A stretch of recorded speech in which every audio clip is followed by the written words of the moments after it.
The subject you all know exists. The interesting thing is that it pretty much exists in everyone's backyard or garden, so to speak.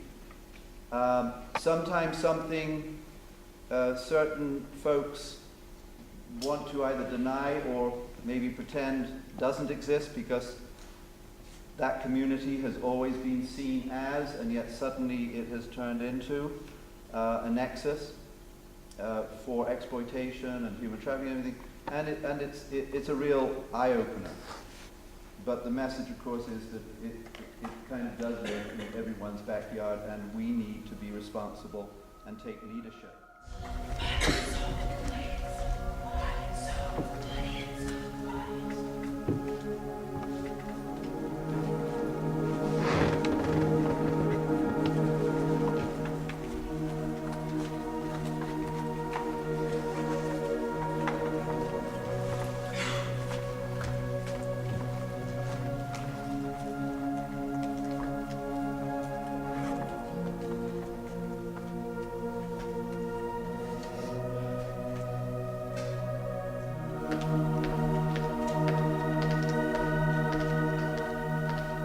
Welcome, ladies and gentlemen, boys and girls, parents, grandparents, and friends.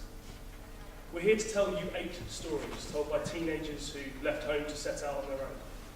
They're grown up now, or almost. But the stories begin when they are very young. This play for me has meant so many different things, primarily because when we first got this script, we did not know about this problem. In Miami, we're in college, it doesn't affect us. But in reality, looking at the script, you look at the cover, it says these are all real stories. These are all real documented evidence. A woman sat and talked to all these people. And in reality, they affect everyone. Karen and Erica, they were a middle class.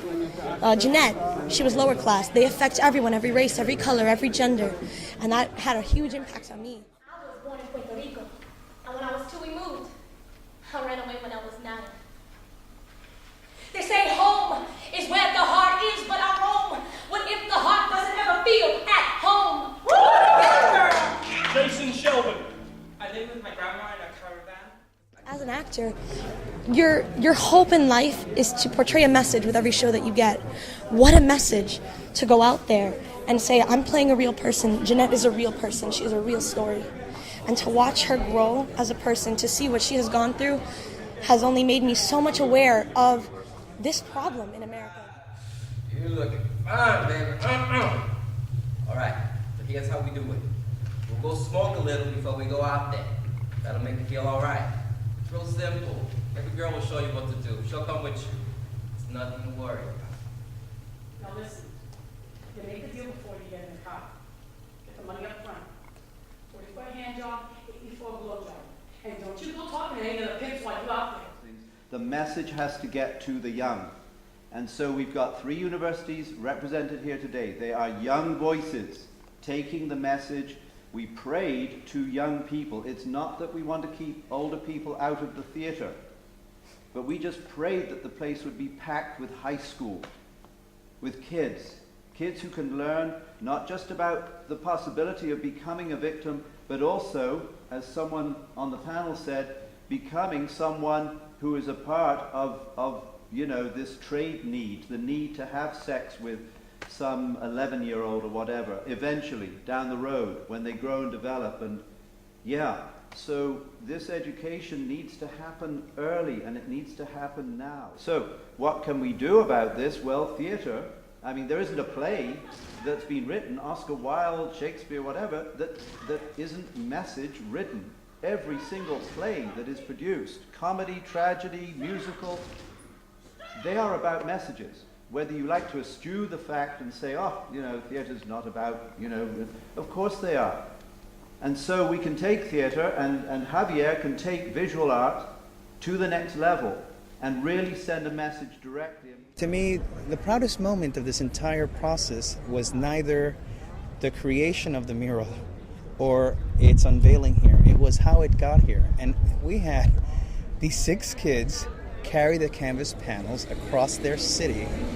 And I just thought that was such a powerful and dramatic performance, because in a sense, it was the most vulnerable place they were. In their classroom, it's me and the teacher. It's safe. Over here, the audience is responsive.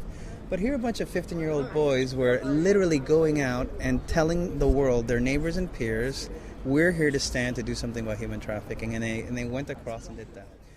Every year, the number of people who hunger for this trade increases. It's sad, it's sick, it's disturbing. And all this hunger for this trade of human sex and also labor exploitation, all this hunger can tell us is that we've got to stop talking about it and we have to start doing something about it.